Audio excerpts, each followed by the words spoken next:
Ladies and gentlemen, can I once again thank you for coming today.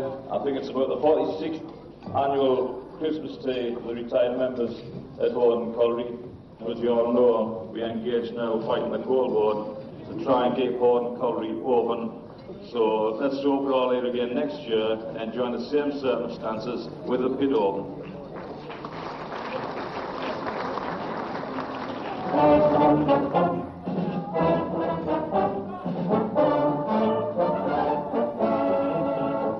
To close the quarry, it's going to help to destroy this community. Definitely going to help to destroy it. We're not followers of the master, Arthur Scargill, but one thing about him, he could, in my opinion, he could say that it wasn't the quarry that was being removed. It was the whole community of people. Community being destroyed.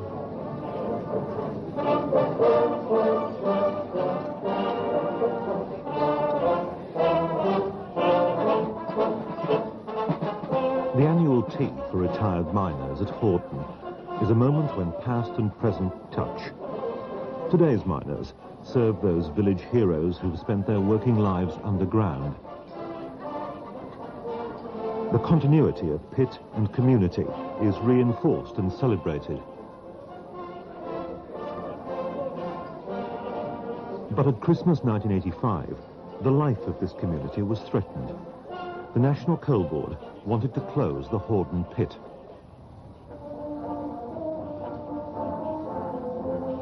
Horden is a pit village on County Durham's coal coast.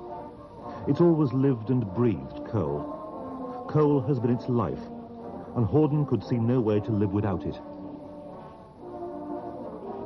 But the past, so dependent on coal, would have to become the inspiration for a future without it.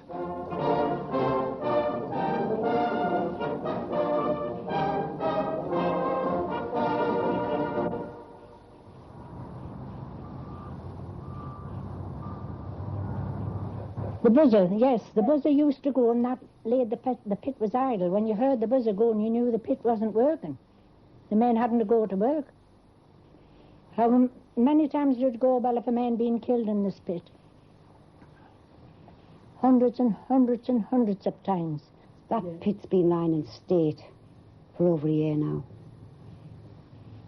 Just ready to be buried. We did fight. Our men, and I mean every man that works in that pit, they did fight. Our men choose to work in a mine. So we'll fight for their rights of choice. Not that we want them to go down the mine. Personally, myself, no, I don't like mining. My father was badly injured down a mine. He lost his life through it. But there is only mining in here, and our men are proud and they want to work. They don't want to lie on the door, but they do not, most of them, want to transfer. This is their life, this village is their life, this pit is their life. And when it closes, part of their life will go with that pit. This is, and it is emotional, yes. We fought during the strike, we fought for a year afterwards. And the day that finally goes, I think part of my heart will go as well. Unicorn! Unicorn! The bond between pit and village is a deeper seam than jobs and wages. Over the years, it produced a tradition of practical caring and mutual help, almost forgotten in commuter Britain. Here was a village welfare society, long before the national welfare state. In the centre of Horden are 26 acres of playing fields and parks. They were opened in 1929 and funded by a levy on the colliery company. But the running and the maintenance of the park was left to a village committee. A penny or two stopped from the miners' wages, paid for the upkeep, paid for the welfare hall, and once even paid for the pitman's own ambulance service. But now, with the pit threatened, the contributions of a penny here and sixpence there are threatened too. The local authority is going to have to take over the running of the Horden Parks Department. Ironically, at a time when self-help has been newly discovered as a political ideal, the means of self-help in Horden is being dismantled. The very basis of the pitmen's self-reliance, their welfare state within a state, is being destroyed.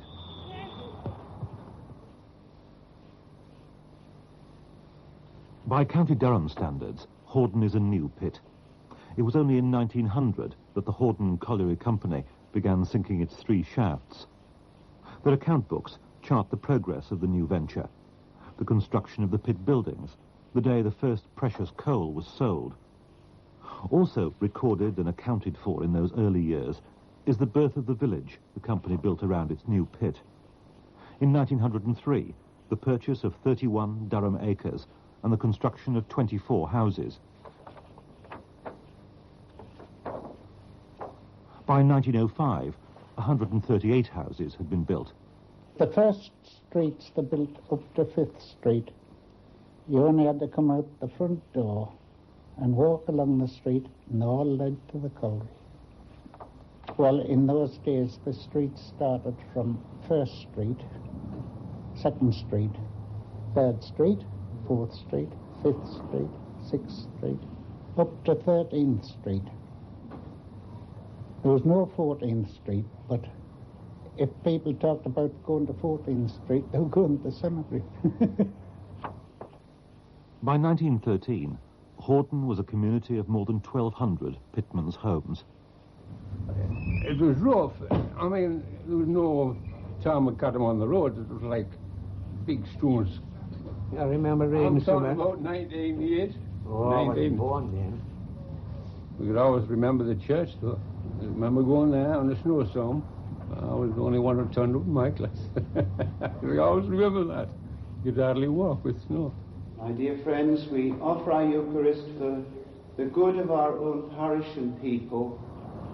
In 1913, the coal owner built a church. He built with confidence. This was to be no coal rush town.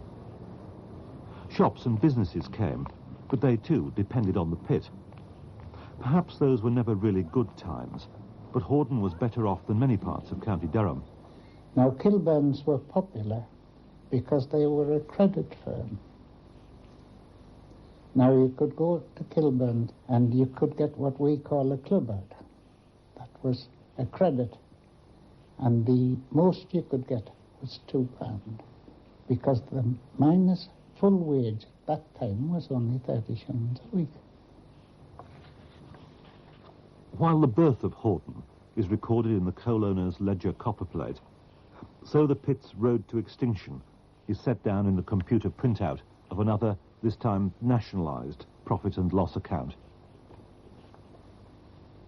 Horden coal, the computer said, was too expensive.